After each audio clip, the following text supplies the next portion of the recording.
नमस्कार, आप देख रहे हैं SL न्यूज़ और आज हम एक ऐसे नाम की बात करने जा रहे हैं जिसे दुनिया शांति का प्रतीक मानती है, लेकिन उसी नाम के साथ जुड़ा है एक बड़ा अंतर्राष्ट्रीय विवाद, दलाई लामा और तिब्बत का विवाद। क्या वाकई दलाई लामा सिर्फ एक आध्यात्मिक गुरु है या फिर उनके पीछे छिपी है एक ऐसी सियासत जिसने चीन को डेकेड से परेशान कर रखा है? आइए जानते हैं इस पूरे विवाद को एक एक करके, सच और साजिश दोनों के साथ। दलाई लामा कौन है? दलाई लामा तिब्बती बौद्ध धर्म के सबसे उच्चतम गुरु होते हैं। वर्तमान 14वें दलाई लामा, जिनका असली नाम तेंजिन ग्यात्सो है, का जन्म 1935 में ताकसर, तिब्बत में हुआ था। इन्हें मात्र 2 वर्ष की उम्र में ही पूर्व दलाई लामा का पुनर्जन्म माना गया और धार्मिक पद पर बैठा दिया गया। तिब्बत का ऐतिहासिक परिप्रेक्ष्य। तिब्बत सदियों तक एक स्वतंत्र बौद्ध राष्ट्र था। 1913 में तिब्बत ने खुद को चीन से स्वतंत्र घोषित कर दिया,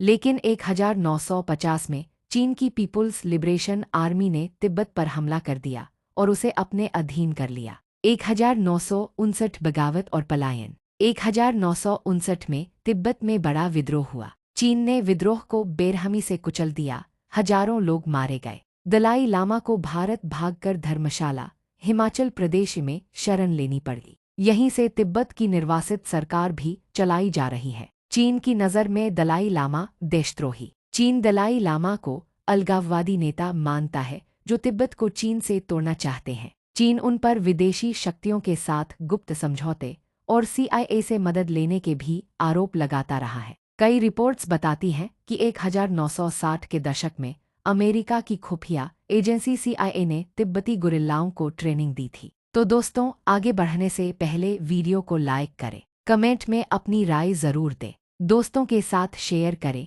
और चैनल को सब्सक्राइब करना बिल्कुल न भूलें। चलिए अब बिना देर किए आगे बढ़ते हैं। दलाई लामा की सफाई। दलाई लामा ने हमेशा कहा कि उनका मकसद तिब्बत की स्वतंत्रता नहीं बल्कि स्वायत्तता है। वे कहते हैं, हम चीन से अलग नहीं होना चाहते, लेकिन हमें हमारी धार्मिक और सांस्कृतिक पहचान की रक्षा चाहिए। विवादास्पद घटनाएं। चीन का आरोप। दलाई लामा 2008 बीजिंग ओलंपिक के दौरान तिब्बत में हिंसा को भड़काने के पीछे थे। भारत में दलाई लामा की मौजूदगी। भारत में दलाई लामा का होना चीन को हमेशा खटकता रहा है। जब भी वे अरुणाचल या लद्दाख जाते हैं, चीन कड़ा विरोध दर्ज कराता है। उत्तराधिकारी विवाद। दलाई लामा के बाद अगला दलाई लामा कौन होगा, इस पर चीन और तिब्बत सरकार में जबरदस्त खींचतान चल रही है। चीन चाहता है कि वह अगला दलाई लामा खुद चुने, जबकि धर्मशाला की सरकार इसे पूरी तरह खारिज करती है। शॉकिंग राज। CIA और तिब्बती संघर्ष। US documents declassified.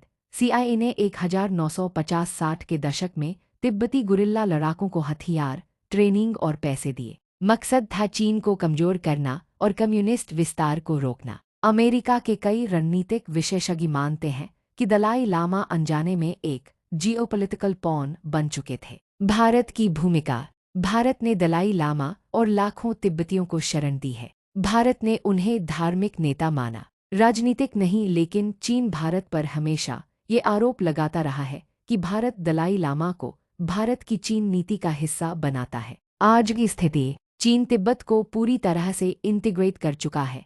वहाँ हर तरह की धार्मिक स्वतंत्रता पर नियंत्रण है। दूसरी ओर दलाई लामा उम्रदराज हो चुके हैं और उन्होंने कहा है कि वे भविष्य में फिर से जन्म नहीं लेंगे, जिससे पोस्ट दलाई लामा युग का संकट गहराता जा रहा है। तो क्या दलाई लामा सिर्फ एक संत है या फिर एक ऐसे नेता जिनकी मौजूदगी दुनिया की सबसे ताकतवर ताकत चीन को डराती है? तिब्बत की कहानी सिर्फ भूटान या नेपाल जैसी नहीं, यह एक ऐसा राजनीतिक आध्यात्मिक संग्राम है जो आज भी जारी है, शांति के नाम पर छिपे एक बहुत बड़े विवाद के साथ।